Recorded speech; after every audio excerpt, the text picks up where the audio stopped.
माऊलींच्या पालखीची वेगवेगळ्या फुलांनी सजावट. 30 वर्षांपासून भालेकर कुटुंबाकडे पालखी सजवण्याचा मान.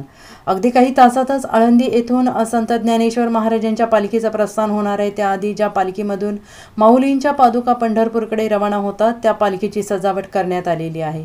मागील 30 वर्षांपासून भालेकर कुटुंबाकडे हा मान आहे. वेगवेगळ्या फुलांच्या सहाय्यानं आकर्षकरित्या माऊलींच्या पालखीची सजावट करण्यात आली. मी साक्षी शुभम भालेकर. गेले 30 वर्ष झाले आम्हाला ही सेवा करण्याची संधी मिळाली आहे. पालखी सजवण्याचा मान आहे आणि एक आतुरता आहे. आतुरता असते की पालखी सजवण्यासाठी आपल्याला काय करायचं.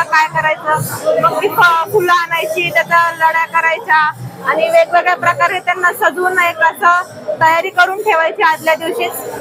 आणि मग आपण बघू शकता की वेगवेगळी फुलं आणि ते वेगवेगळे आपण सगळं वापरले आहे. असं ठरवून किती फुलं वापरायची असं काही नाहीये. आपल्याला सजवण्यासाठी जेवढी फुलं लागतात तेवढं ते आपण सगळं आणतो आणि त्याची तयारी करतो. 30 वर्ष झाले मान आहे हा पालखी सजवण्याचा.